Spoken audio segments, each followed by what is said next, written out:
All right. Hello and welcome, everybody. Good morning, good evening, good afternoon. I hope everybody can hear me well. I am by myself today because Michael is not feeling so well today. But then instead of canceling it short notice, I thought let's just keep it going and do something a little different today. We are not gonna explore Aura, and we're not gonna go into a data set today. But still, I thought maybe we can talk a little bit. We can discuss a few things, and I can show you a few things that have happened over the last few weeks. So yeah, I'll get going, and I hope you enjoy this session. Nevertheless, it's going to be a little bit different than usual. And yeah, again, sorry if you were hoping for some specific activities with Michael and myself today. Unfortunately, we cannot do that today. But yeah, I think that's. I hope I can be a worthy replacement of of your um, for your afternoon, morning, or evening, or wherever you're watching this. Um, we had something planned for women in tech, and because it's Women Appreciation Month, or International Women's Day tomorrow, actually on the 8th of March. We had something started, but turns out it was a little bit difficult to get there where we wanted to be, and then as I said, to all adding to all things. Illness came, and then now we couldn't do it what we wanted. But because it is um, International Women's Day tomorrow, I wanted to make a shout out to Jennifer. Jennifer Reif is a colleague of mine at Neo4j. She's in the developer relations team here and engineer at Neo4j. And she just recently did an interview with Chuck Enter about women in tech, and it says celebrate each success and tackle each challenge. So this was published on the 4th. So let me get this in chat here. So if you want to read it, you can do that. Jennifer is great, and it's a nice interview. So I'm not gonna read it obviously with you now, but if you want to take a look at it, it's great. She's doing great stuff, and there's actually a webinar with her also tomorrow. And let me get there quickly, so you also know about this. She's doing that with the guys at Azul. I think tomorrow afternoon. Yes, 4 p.m. Oh no, this is now 5 p.m. When is it? 8 p.m. my time here in Central Europe, depending on where you based earlier or later, local time. Yeah, here you see webinar Jennifer together with Pratik Patel, VP Developer Relations at Azul. And they're talking about Java developer productivity with graph databases. Jennifer is a great expert on the graph databases, and the Java part. Pratik is a great expert on Azul.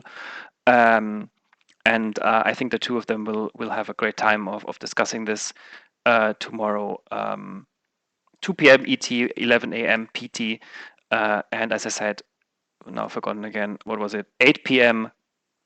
Central European time. So if you're interested in that, join the session. Let me also share that link with you in chat, and you can register for it. Femi Yusuf, thank you for your message. For someone new to GraphDB but filming with RDBMS, where would you recommend to start? Can you point a good resource material? Yes. Yeah, link to the event already posted. Yes, so there are great RDBMS 2 graphs resources available. We have some on our own website. So we have here, these are the developer pages where you can look for things. I'm a developer and data scientist, and then here top right here is are the developer guides. And if you click on those, then you go to the developer guides overview. Let me quickly go there for getting started, for example. And there is a RDBMS thing.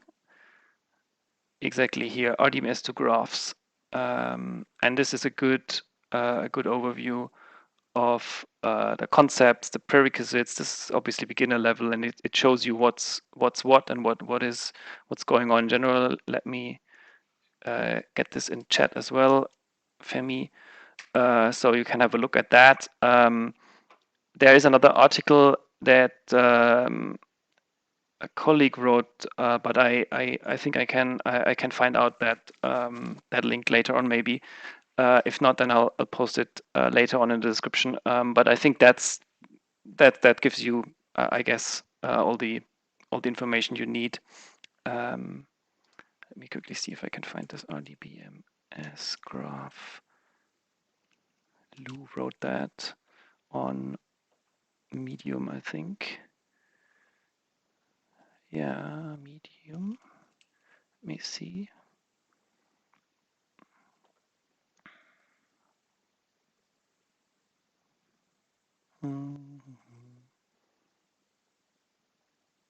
Not sure if I find this now shortly, but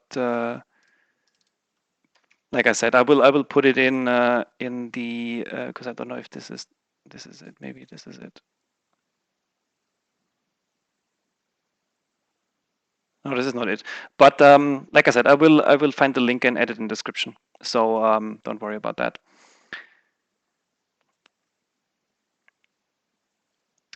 Subnomics. I want to use the suite resolver auto generation of Neo4j GraphQL with Nest.js to create GraphQL endpoint. Is there any guide you can share for it? I'm not an expert on GraphQL, unfortunately. So I would need to refer to Will Lyon probably, or our GraphQL guides for that. Short or quickly to get this going quickly, I would recommend you to join our Discord server and ask the question there. The GraphQL team is super active on the Discord server, and the community there is also very very active on Discord. Let me see if I can. Now it's also small. This is not what I wanted, but nevertheless, I need to get the link. Here's the link. Make this big again, and here's the link to our Discord, so you can join there and ask that question there again. So I can't answer this now. Yes, another question from Fang. I assume the data is replicated on AuraDB. Reads are made from either master or replicates, right? What is the data consistency among the clusters? Is it configurable? So you get your backup depending on what instance you have with Aura. You have a backup and you have your cluster. I think for free we don't guarantee anything. So if something is lost, it could be potentially be lost forever. If you are with the professional tier or in the enterprise tier for sure, then obviously you have read and master replicas, read write replicas, clustering, so to make sure that your data does not get lost and you lose what you wanted to definitely not be lost. So yeah. Cool. All right. Let's dive in. So what I wanted to do today was in a little bit look back at what happened in the past few weeks, and we have this great blog called This Week in Neo4j, which is a weekly edition we publish with on our blog. I wrote a couple of these over the last few weeks. If you might have seen those, if you subscribe to it. Andreas, another colleague, wrote a couple. Then all the developer relations team at Neo4j write some. Yolande, our newest team member, has written these past the very latest edition, and this is from 2 weeks ago, I think. And this was when the GraphQL release came out. So I just wanted to take the opportunity now to go back a little bit to it again. So we had released the 3.0 release of the GraphQL library. We did a special stream on this, Will and I, a couple of weeks ago. I'll post a link in the description as well for an overview session where we went into GraphQL and GraphQL library, what it is, what can be done with it, and what you can do with it, especially. And Will made a special additional stream a few days later, diving into the 3.0 release and what's all new with it, and what all the these new additions come with it. What new additions come with that? I like I said before, I'm not the expert on GraphQL, so I don't really wanna go into that right now. But if you are a GraphQL connoisseur or interested in GraphQL, have a look at the stream Will and I did, or read about the 3.0 release in the blog summary. This was this one from 2 weeks ago. Luis was the featured community member, so every week we feature a community member of the week, basically.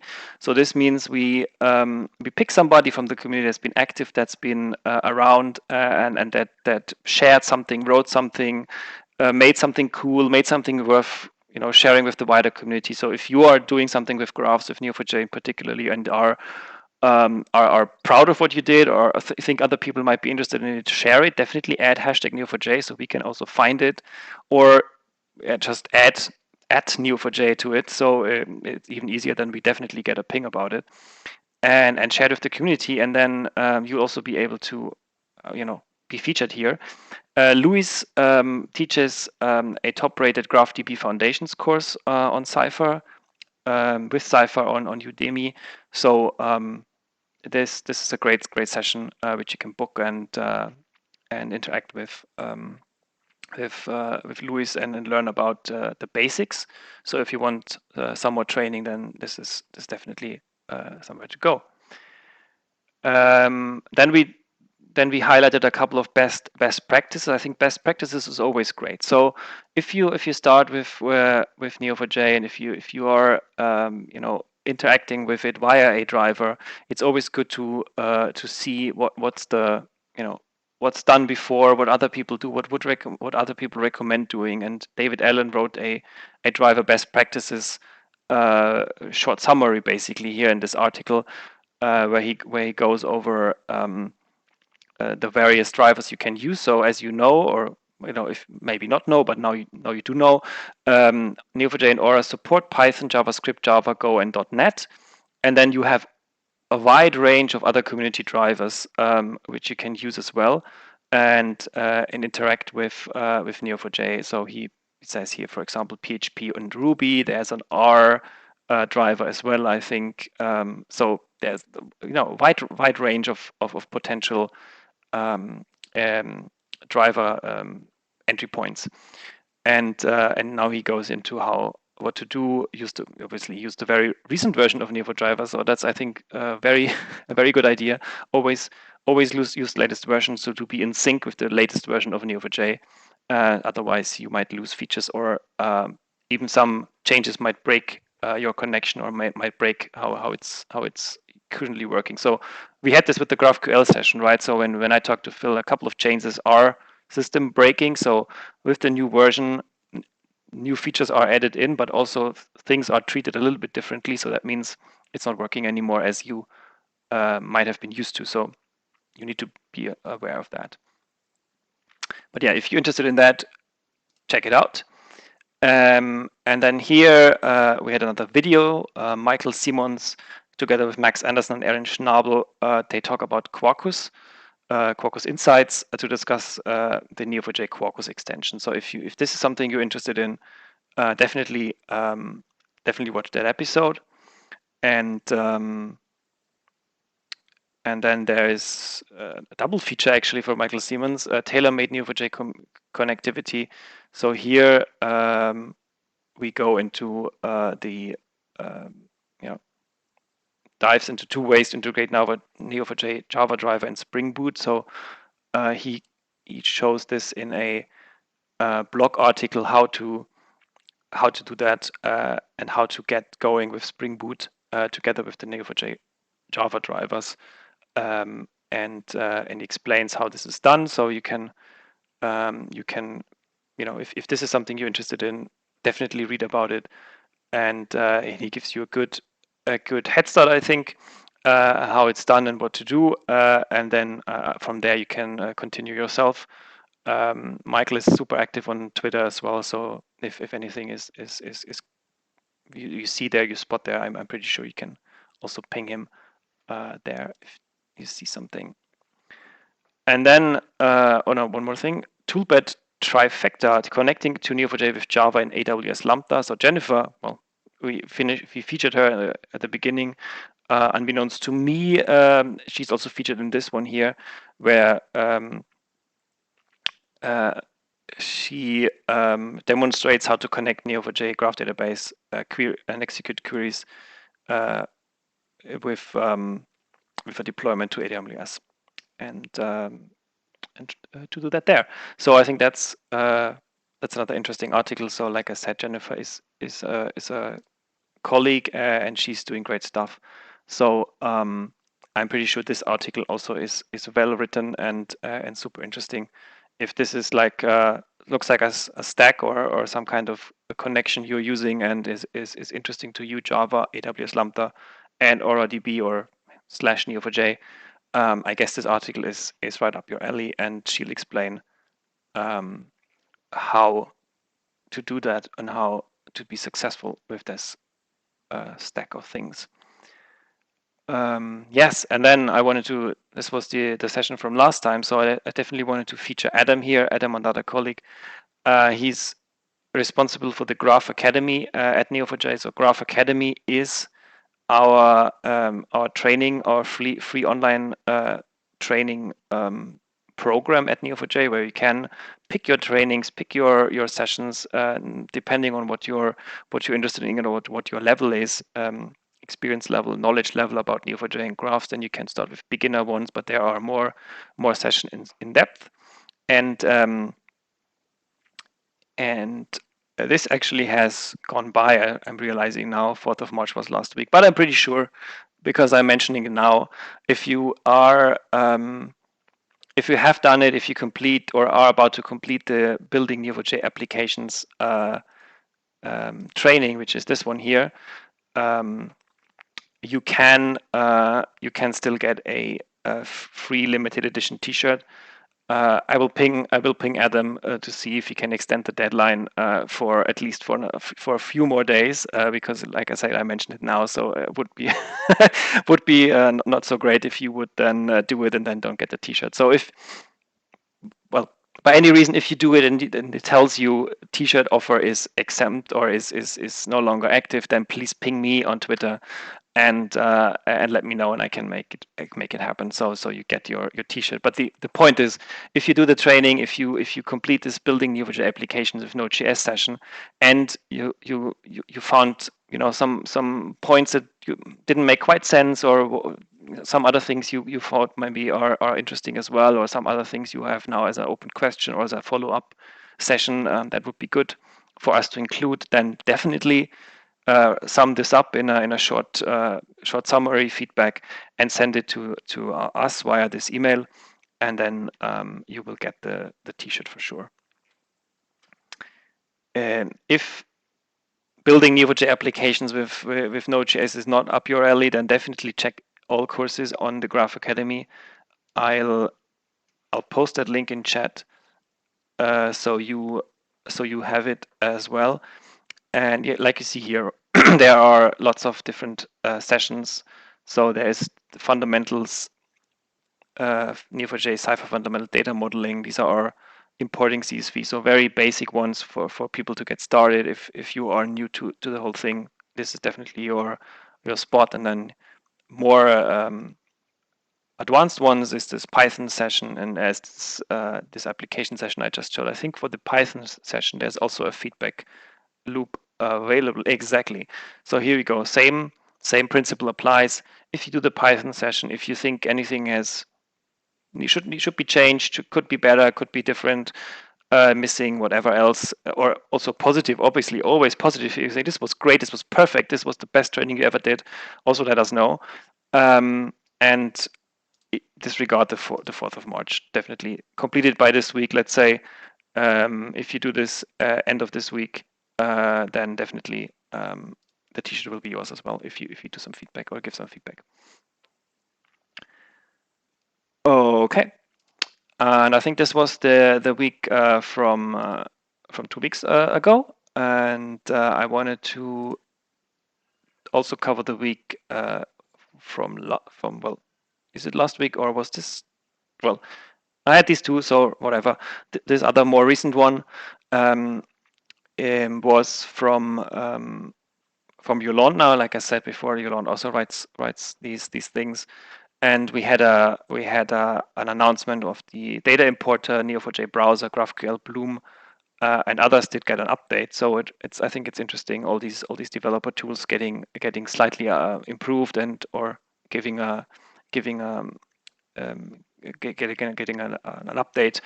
And the data importer is a new release, so I'll show that a little bit later. So we can do a little hands-on session definitely in a few more minutes. First, I'd like to mention that Rob Brennan was the community member of the week.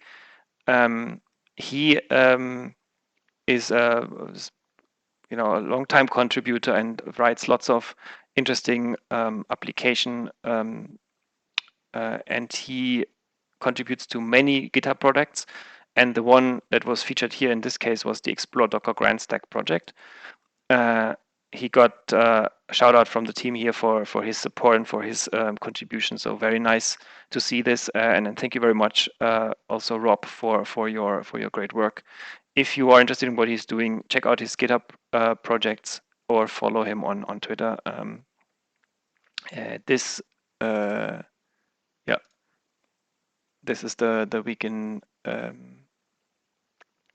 I will post that link as well in a second. This sounds like a strange URL, but I guess this is the URL, so I guess I'll post it then.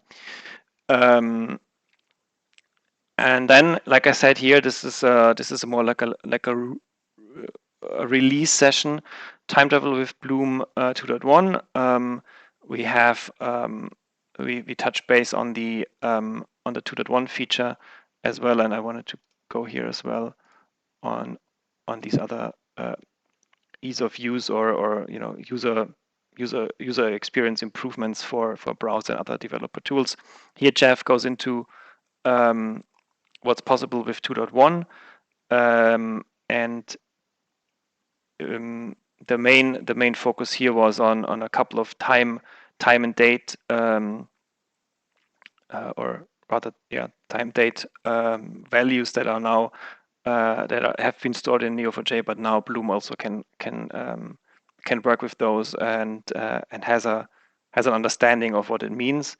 So here you see there's a good example here. You get if you pick time as a field for filtering by that value,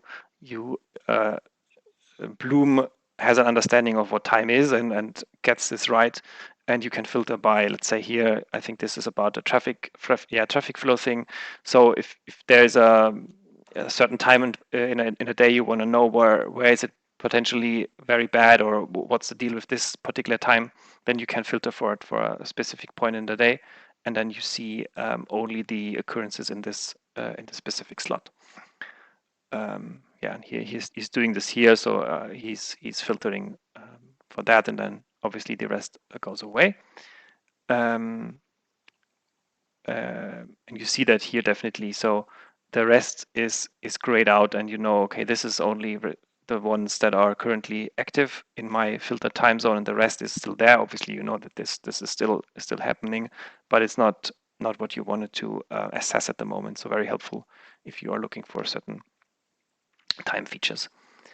And the other point was the dev tools. So here Greg wrote this happy New Year post on all these updates. So announcing the data importer, I'll go into that in a second. So scrolling over this here, browser got some updates here. So the first one was this fit to screen feature, which you can make the view a little bit bigger. The zoom got a little bit updated, and definitely the the visualization was improved. So here, rendering 300 nodes before and after. I don't know, I think I need to scroll out a little bit so you see both side by side. Maybe a little bit more. So like this. And then you see here is less laggy. It uses much more space now, so it's still it's not as cobbled together. So I think that's a good improvement, and it's always helpful, right? Because everybody uses browser a lot. You use browser for exploring data and for checking this out. So I definitely think this is a good update and helpful for previewing things. Even though that browser is not never will be and never is meant to be a visualization tool, but here at least for your benefit, you have a better responsiveness, better responsiveness and better handling of your data when you view it in browser. And some other, parameter assistance, and this was it, I guess. Yes. So some other improvements all over the place. So check this out if this is something that is interesting to you. And then here, yeah, this is what I had. Then, yeah, this is the stream I mentioned. So right, this was the GraphQL Library 3.0 release stream Will and I had. So I'm not going to play that obviously now, but interesting. And then some more posts here on the internet around the world of Graph. So here you have I think it's an interview actually, with Jim, or is it a podcast? This one is with Jim Weber. So Jim is our chief scientist at Neo4j. Yes, I think this is a podcast. Yes, video podcast even. So if you are interested in hearing what Jim has to say about, honestly, between you and I have not watched it, so I don't know what they're talking about. So I think this is an interview with Jim on graphs. So this is this is definitely the case. What the exact content is, I don't know. They say here elucidate such as trends moving to data access rather than infrastructure management. Yeah, so possibly interesting. I'm sure it's going to be funny when Jim's around. So usually he has a good sense of humor. So very entertaining for sure. If this sounds like something you're interested in, definitely watch that. And then Claire made a post about this Kaggle competition. So this is a video, but there is, I think this is what I wanted to show. There is a Kaggle competition currently running, where H&M, the fashion retailer, looking for a personalized fashion recommendation using creating a fashion recommendation engine, and you can use whatever tools you like. This closes in 2 months, so if you are interested in fashion, or if you are interested in data about fashion, or if neither of those apply to you, but you are interested in graphs and you see a recommendation system running before your eyes, and can imagine this is driven by a graph database, which is a very good use case around graphs, then this could be something for you. Grab a team or just do it by yourself, and send your suggestion in. There are prizes to be won. So first prize gets $15,000, and then goes all the way to $6,000 for $5,000. So I think that's nice. That's a good competition, and it's a very graphy use case. So yeah, if you are interested in that, definitely check it out. Claire made a video about how it could be done with a graph-based solution. I think that's interesting. So maybe it gives you a couple of hints of where to start and how to do it. If this is something you're interested, let me know. Would be cool if you submit something, so then we can see how that goes. And then here, another tweet of the week. This was by Grant. Grant was featured. I mean, he also features. No, this is not what I wanted to. Yeah, this is something else. Okay, Grant actually picks the H&M challenge, a recommendation challenge, and goes over it. So he he's writing a series to accompany his development and his work on that challenge. So I think that's cool. Yeah.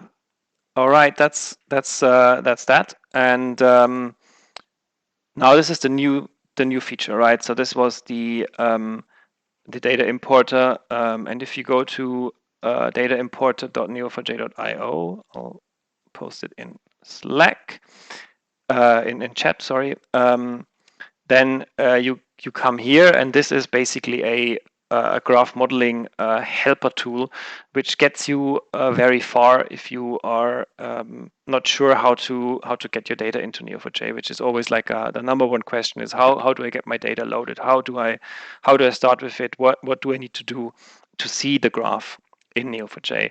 And with this tool, it's the easiest it ever was for sure, because all you need to do is you click here on browse, then a window opens up and you pick a CSV file. So for example, here this CSV files of relatives.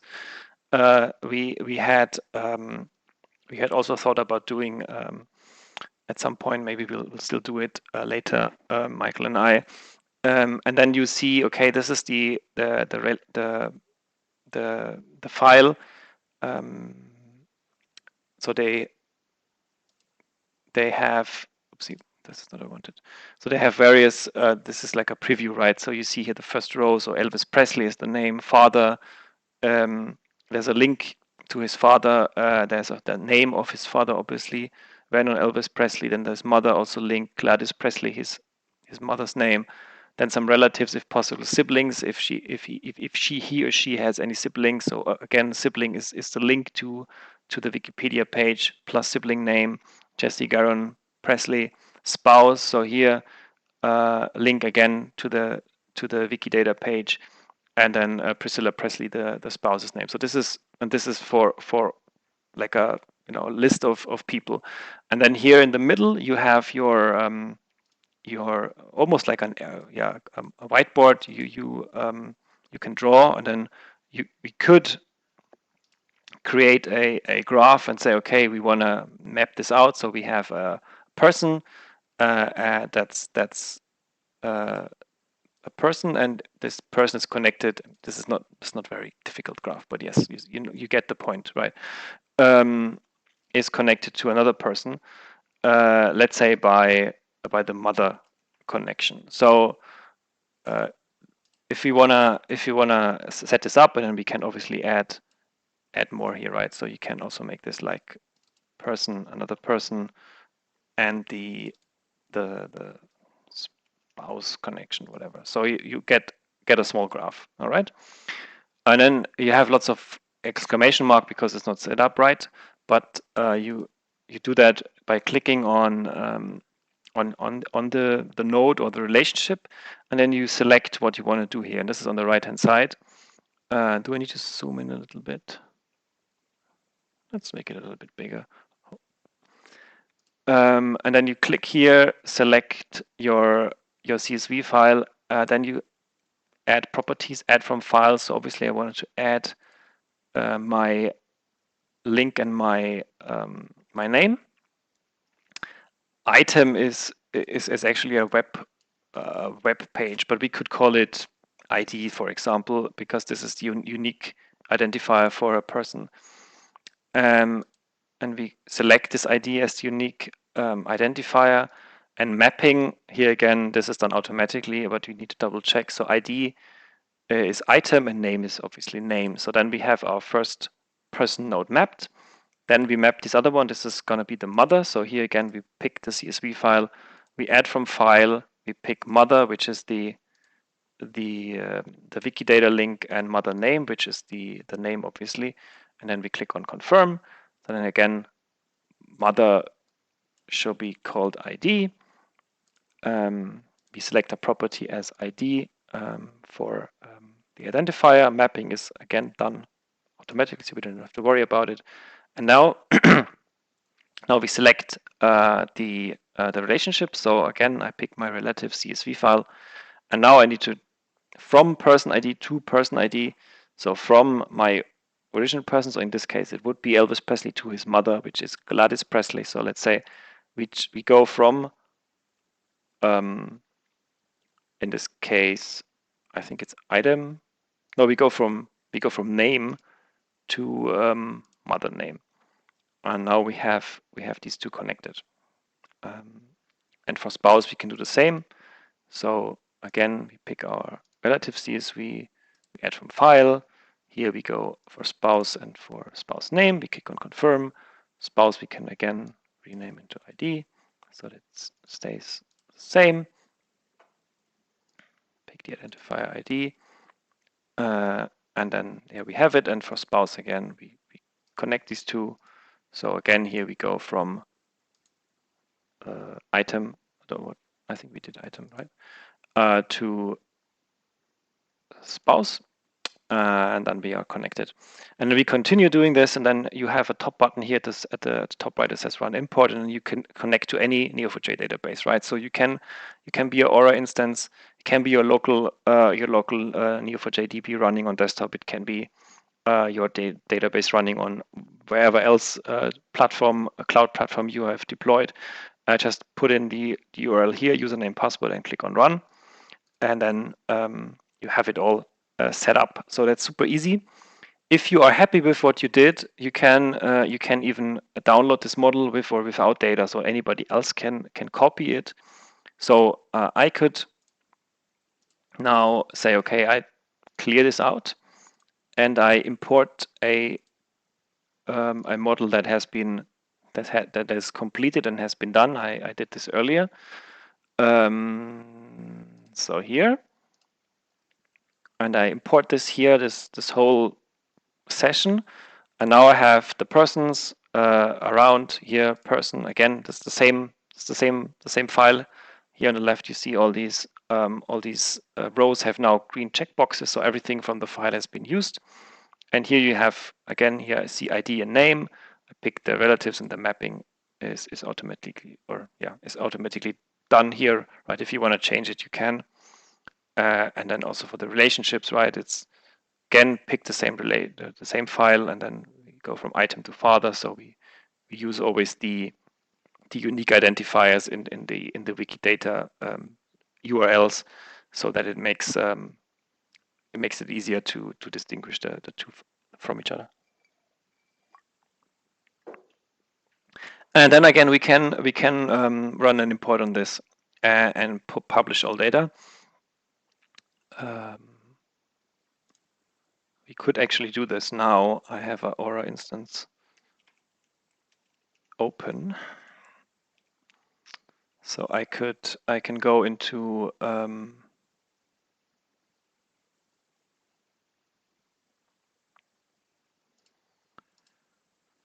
onto neo4j.com and open the open AuraDB. So if you're wondering where to do that, you click on Get Started, and then you pick Neo4j AuraDB, and then if you are here, you go on Start Free, which gives you this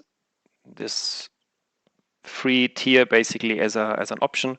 AuraDB Professional and AuraDB Enterprise are both obviously chargeable, but with the free version you can just log in and set something up. If you have not done this before, you need to log in. If you have done this before, you have somehow logged in at any point with Neo4j, then this is not a problem. You can use your Gmail account as well to log in. I use my work account because why not?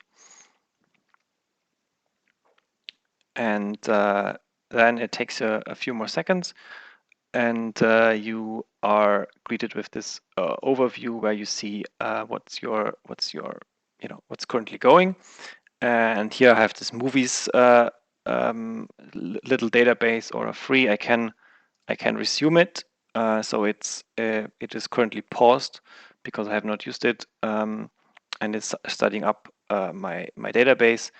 If you don't have a database ready, you can always create a new database. But keep in mind, if you're using Aura free, only one database you get only one database. So if you want to create well, you cannot create a new one if you have one. So you need to delete one, or you basically actually you don't have to delete your existing database. But if you want to if you have changed your mind or want to use it for something else, you can just go in and delete everything in there, and use that, or yeah, whatever is easier for you. You go in and delete everything. And here you have your connection point if it's started. So it takes a little bit. So maybe I don't know if we need to wait for that for a few seconds. But if you have started here and under connect, you should see it, the URL, and then you can load it in. But yeah, this is the data import, and I think this is really, again, is super easy. And this is an early version now. We have released it, but it's still runs under 0.1.0 beta, and you can send feedback. So if you try it, if you work with it, if you have if you find any errors, if you find some ways to improve it, some ways of making it easier for people to use it, and how to start their Neo4j journey. So if you are more of an expert, and have some guidance, or if you are indeed a new person and you have done this never before, and you try it for the first time and you realize, oh, this is actually not very intuitive. I find it is quite intuitive. But if you think, okay, I expected something else, or this did something what I wasn't expecting it to do, then let us know, because this is very important and very useful for us, so we can improve how this going. The screen is frozen. I think the screen is frozen because I have not done much here now. I talked a little bit. I hope it's not frozen for sure.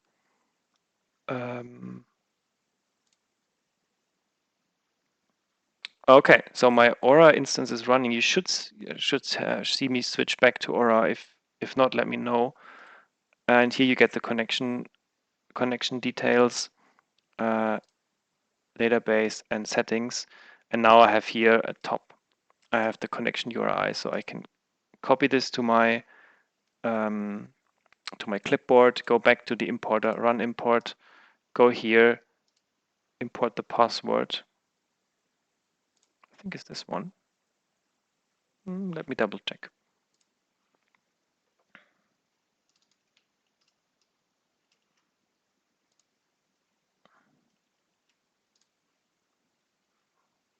Don't need to save that. Now it's running import. Here you see this little marker will go up. Once we're running it, it's establishing a connection now, and then it's importing the data. Should not take too long, because this is not a huge set, and then we can see the data in our database. Otherwise, now a little slow, so maybe oh no, here we go.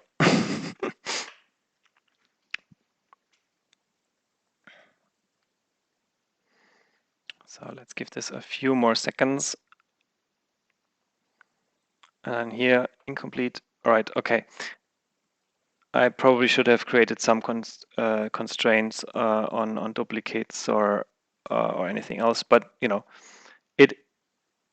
it completed with errors. It does not. For now, it's fine. I think we can go into this a little bit more in more detail next time. Michael and I are doing a proper session.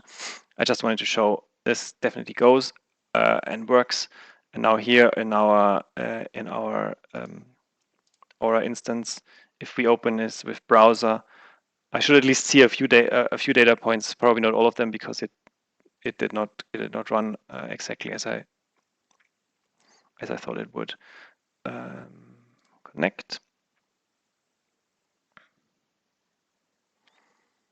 and then here we go, and we should see nothing. Why do we see nothing? No, here we go. Right. Okay, cool. Person. So if I go into this and have a few people, then let me make this a little bit bigger. Here we go. Then we see a few people, and then I can click on. These are just the actors, right? So this is not a movie thing. So maybe I should not look for the movie people, but I should look for the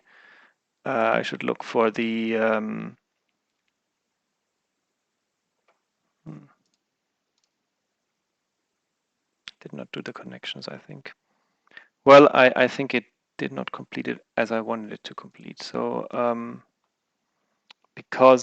probably because of the yeah, person errors. Okay, well, good thing we tried. Let me do one thing.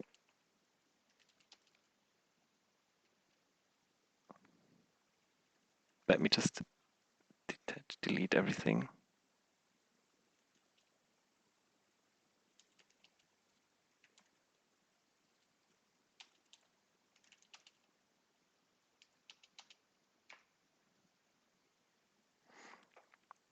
Okay, now it's a clean database. Nothing is in there, and then I run this import again, and now it should be fine.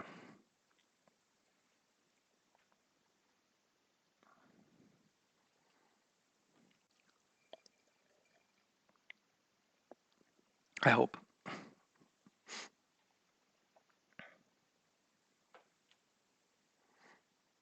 So the problem was because there was already an existing. I thought I add to it, and it would have been fine to add to it via the data importer, but because the existing database also had person nodes which already had names to it, it was not clear, and it was not, didn't want it to overwrite these existing nodes. So therefore, the error probably prevented it from adding new nodes and additional things. And here, yeah, okay, I probably need to create an index, but we'll see if there's at least something going on. Let's maybe refresh that and see if a little data went its way. And if not, then we'll do another session with this in one of the next Monday streams. So we we get there. But I think, let's see.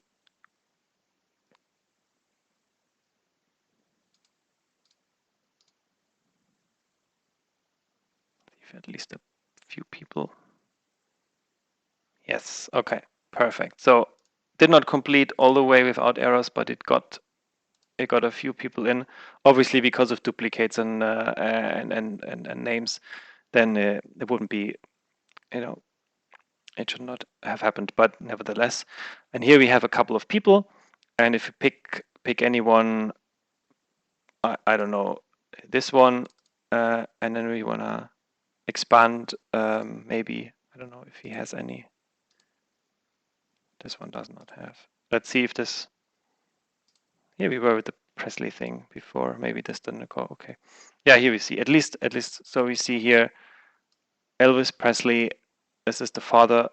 Vernon Elvis is the father of Elvis Presley and Elvis. Let's see if the other relationship nodes around Elvis did came. No, only his notices. Well, this is not great. The demo gods were not with me tonight, today, this afternoon, but we'll do this next time again, and then more properly. But yeah, I hope you still believe me that this is super easy and can be done quickly, and everybody gets this in short time. Yeah, and I think that's what I wanted to talk to you about and to show to you today. Again, I hope this was interesting. I hope this this blog and all this great stuff that's happening around the community and is written from the community, I think is great. So that this week in Neo4j is a huge source of activity from Neo4j employees, but also from the wider community. Everybody is contributing here, and reading these articles that people write, that you write, and then obviously sharing them with the wider community is great and is really inspiring, at least to me. What on the one side what other people are doing with it, but also on the other side what great writers there are, and how many people write guides and then start tutorials and help other people.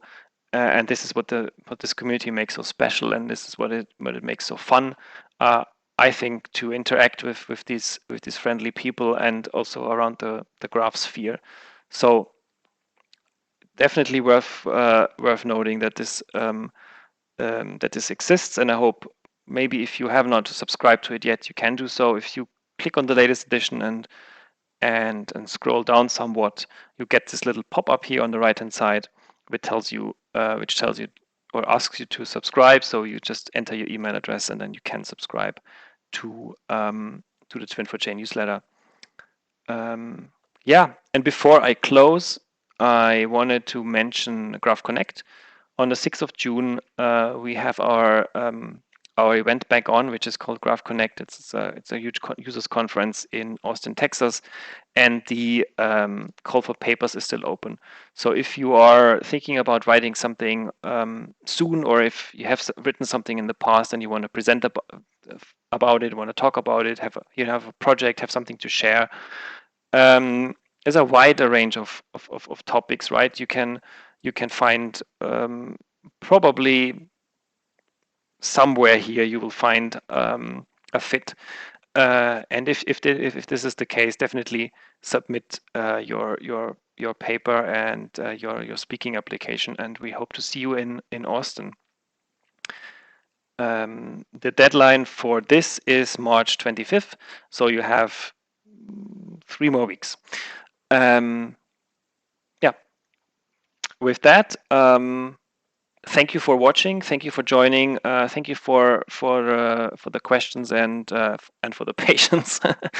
And I hope this format was interesting to you. Hope this was enjoyable. If you like it, let us know. Maybe we'll do it more regularly. Maybe a Twin4j segment will be added to our stream schedule. Yeah, feedback is always welcome. And yeah, I wish you a great day. Enjoy your time with Neo4j, obviously, and have fun in your journey. And with that, thank you for watching, and have a great rest of your week. Bye bye.